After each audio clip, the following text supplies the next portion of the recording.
Hello guys! Hello! This is for Scorpio.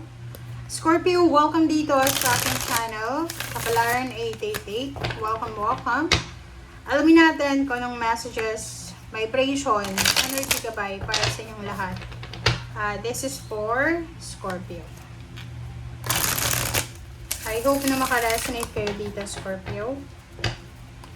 Kumuha tayo dito ng 6 cards. Okay. 6, 1, 2, 3, 4, 5, 6. Okay. Para to sa lahat ng Scorpio.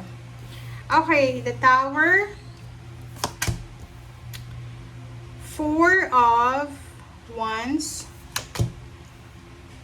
10 of Wands. Judgment. OMG. And 9 of Pentacles and 10 of Swords. Okay, Scorpio. Paki-comment sa comment section, ha. Okay, kung makikita mo dito, Scorpio, ang ganda ng baraha mo. Kasi, ang tower na to, this tower card, okay, sinasabi ng baraha sa'yo na may Scorpio dito na posibleng ikaw ay galing sa broken family. Okay, like, pwedeng lumaki ka sa stepfather mo or stepmother mo, and then naghiwalay ulit, yung parang ang gulo ng relationship mo sa family. So, yung parang childhood mo, okay, medyo traumatic siya. Parang sinasabi ng baraha na nag-suffer ka talaga. Pwedeng hindi ka nakapag-aral, or nag-aral ka bilang isang working student, or alam mo yon na sobrang bigat ng paglaki mo. Yung, kumbaga, kung lalaki ka, nahirapan ka talaga nung childhood ka. Okay? So, ito siya, the tower. Ito yung tower na to na parang, bagsak talaga yung foundation mo. Ito, bagsak yung foundation na to eh. Diba yung foundation natin, yung unang foundation natin is family talaga. Pamilya. Pero sa'yo, talagang bagsak. Kompleto naman yung siguro yung pamilya mo, like may father ka, may mother ka, but separate na sila with different families na. May mga stepfather ka or stepmothers, parang ganun. So, paiba-iba, parang ganun. And yun, bagsak na. Bagsak yung foundation mo, yung pinagmulan mo. And yung 4 of Wands dito, sinasabi ng barahan na yun yung mo eh. Kasi pag traumatic yung childhood ng isang tao, kung ano yung, like, halimbawa sa family ganyan, traumatized ka eh, diba? Na-trauma ka sa relationship ng family mo, so, parang iniisip mo, it's either dalawang option dyan eh, na paglaki mo, it's either ini-aim mo talaga, gustong-gusto mo talagang may buong pamilya, or yung iba sa nyo, ayaw nyong magkaroon ng asawa, ng anak, whatever, kasi na-trauma kayo. Dalawang klase yan. And dito sa 4 of Wands, sinasabi ng baraha dito, doon sa mga Scorpio na because of your trauma, because of your childhood trauma, ang gusto mo ngayon is yung magkaroon ka talaga ng stable na secured na pamilya.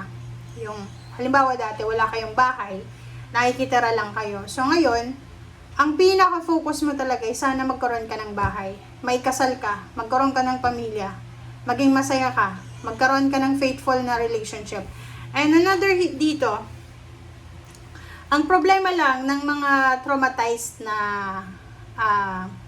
childhood is minsan, ang tingin ng taong yan sa lahat ng makakarelasyon niya, tulad ng tatay niya, yung nanay niya, na halimbawa naglolokohan yung nanay at tatay, ganun. So, dito sa barahang to, mahihirapan ka kung ganun eh. Like, halimbawa, yung tingin mo sa asawa mo ngayon, katulad ng parents mo na naglokohan sila, di ba, parang ganun, hindi magiging stable and secured and kung ano man ang relationship mo kasi palagi kang may tamang hinala. So, yung iba naman sa inyo dito, sinasabi ng baraha sa'yo na because of your childhood trauma, possible na gagawin mo ang lahat. Gagawin mo ang lahat, isa-sacrifice mo ang lahat for the sake na magkaroon ka nang wala ka nung bata ka, which is the complete family. Okay? So, yun. Yun yung 3 cards na yan. Okay? Meron dito na Scorpio na maybe you're married to fire sign, Leo, Aries, Sagittarius, kasi once to eh. 'Di ba? Na posible na naman yung relationship niyong dalawa. Kaso lang, may gap kayo sa bawat isa. Kasi may childhood trauma ka, or siya yung may childhood trauma. Parang ganon. So, pareho kayong hindi pa na-outgrow yung mga childhood trauma nyo. So, sinasabi ng baraha sa inyo na kailangan yung trabahuhin muna yung sarili nyo. Kasi wala kayong understanding sa bawat isa eh. 'Di ba? Parang ganon. Nakikita natin dito kanya-kanya. Pwedeng yun, pareho kayo may trabaho, pero kanya-kanya kayo ng gastos, ganyan-ganito. Yung parang hindi kayo mag-asawa. Parang ganon. So, meron din dito na single. It's either you're single or in a relationship na Scorpio. Sinasabi ng baraha sa inyo dito na nahihirapan ka siguro. Nahihirapan ka na ayusin or nahihirapan ka na kumbaga hanapin yung katahimikan sa life mo, like for example sa family mo, or parang nakikita ko siya dito na pagod ka. Pagod na pagod ka sa mga obligations mo, duties and responsibilities. Pwedeng ikaw yung breadwinner, or ikaw yung panganay, ikaw yung nanay, ikaw yung tatay, or ikaw yung ate, parang ganun. So, nakikita ko siya dito na medyo natotoxican ka sa situation mo. Okay?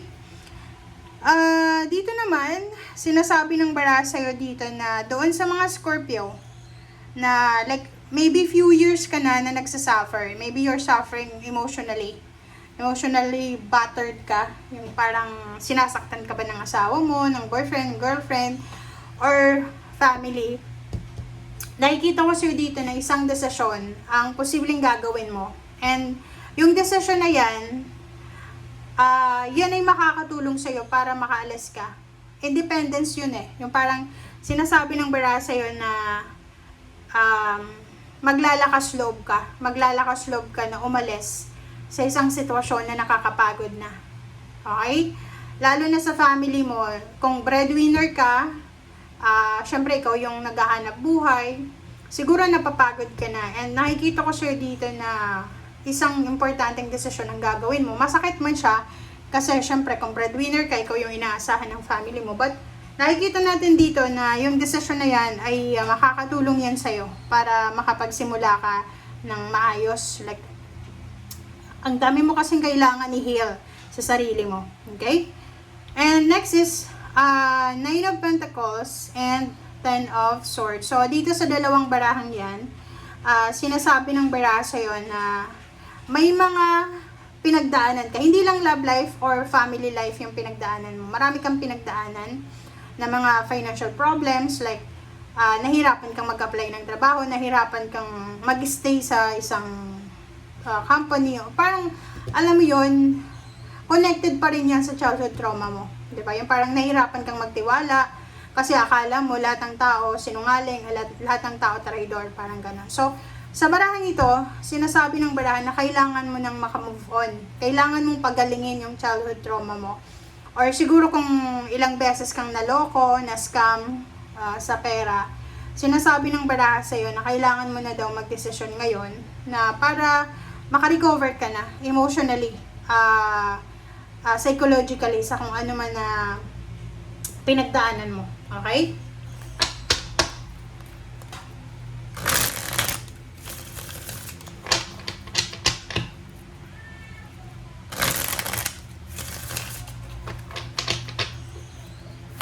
Okay, the Tower.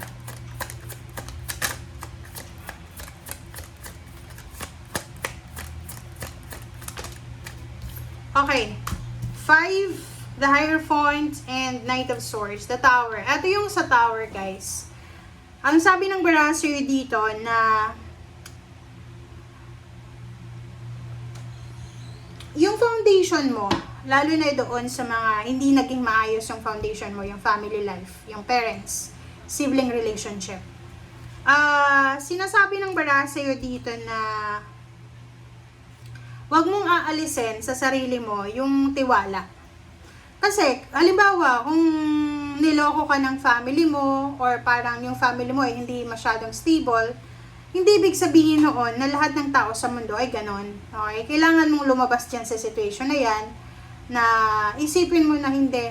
Yung mga tao sa labas ng comfort zone ko, ng family ko, iba yon sa family ko. Parang gano'n. Huwag mong i-generalize.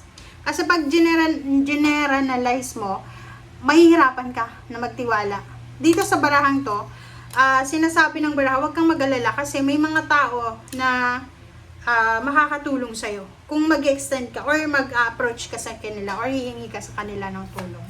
And isipin mo, hindi lahat ng tao masama. Hindi lahat ng tao kaparehas ang mga tao ng loko sa'yo, nanakit sa'yo or whatever man. Okay? Okay, so dito sa barahang yan, sinasabi ng baraha sa'yo na kung babae ka na Scorpio, isang lalaki na posibleng mag-offer sa'yo ng kasal. Stability. Pwedeng katrabaho mo siya or pwedeng boss mo siya, parang ganun, or anak siya ng boss mo, or siya yung may-ari ng company.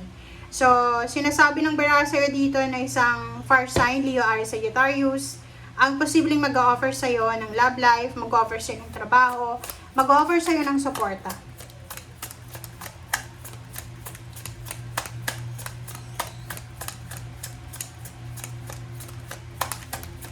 Okay, 10 of Wands.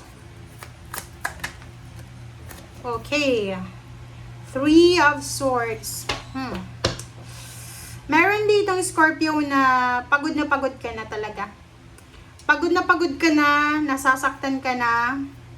Araw-araw kang stress, depressed, nagkaka-anxiety ka na sa pag-iisip.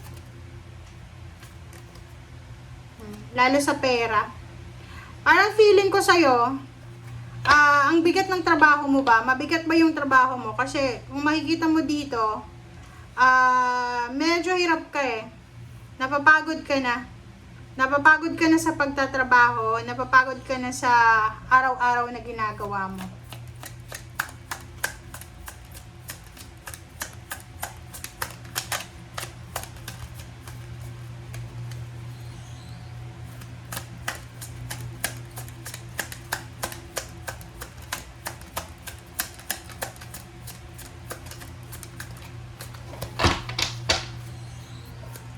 Judgment. Okay, Judgment. This is Queen of Pentacles. Queen of Pentacles is isang earth signs, Virgo, Capricorn, and Taurus na sobrang financially stable siya. Tingnan natin. Bakit desisyon ang kailangan mo dito?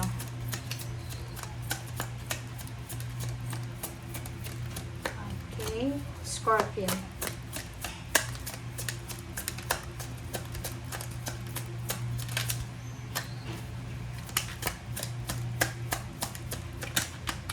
Okay. Wow.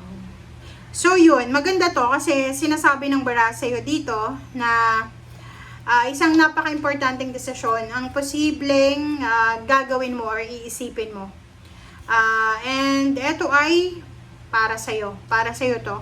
Nakikita ko sa'yo dito, hindi sa pagiging selfish, but nakikita ko na isang importanteng desisyon ang gagawin mo. And yung desisyon na to, yung desisyon na yan ay makakatulong yan sa'yo. Okay? Makakatulong sa'yo para mas lalo kang maging motivated sa kung ano man na financial goals mo sa buhay. Okay? Or parang nakikita natin dito isang kwento, isang chismis, isang kwento, or isang page of source kasi is minsan ano siya, chismis. Okay? Information na hindi reliable. Etong page of source na to, yun, pwedeng paninira, pwedeng chismis or whatever man na kwento ang darating sa'yo. And eto, sinasabi ng barahan na kung ano man ang darating na yan sa'yo, yan ay makakatulong sa'yo. Darating na kwento, information, makakatulong siya para makapag-decide ka. Mas lalo kang magiging motivated sa kung ano man na financial goals and dreams mo.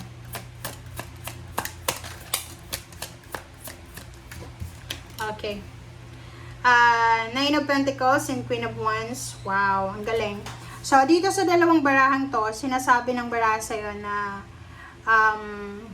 isang fire sign, Leo, Aries, Sagittarius, ang posibleng makakatulong sa'yo para matupad mo yung mga pangarap mo sa buhay, financial. Kumbaga, importante ng, pwede din fire sign Leo, Aries, Sagittarius, or earth signs Virgo, Capricorn, and Taurus. Sila yung mga tao na makakatulong sa'yo para mahanap mo yung kung ano talaga ang minimithi mo sa finances.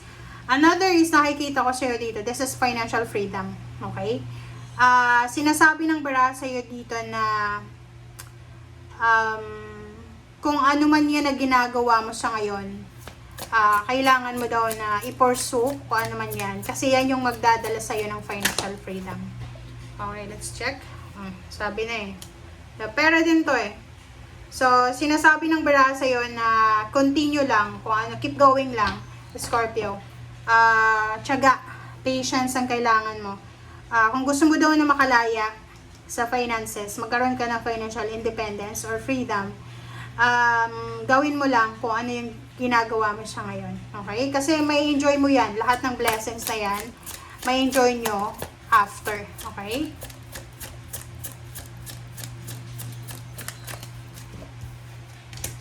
Okay. Wow. This is 10-10. So, first time ko yan na-read So, 10 of Swords and 10 of Swords. So, there's an ending. Okay? Talagang parang sinasabi sa'yo dito ng baraha Scorpio na lahat ng hindi magandang nangyari sa past mo, there's an ending of the tower. Diba? So, matatapos lahat. Whatever man yan na hindi maganda sa buhay mo, relationship, trabaho, nahihirapan ka, relationship ganun din, health issues, sinasabi ng barahan na matatapos yan. Okay? Endings and new beginnings. 'Di ba?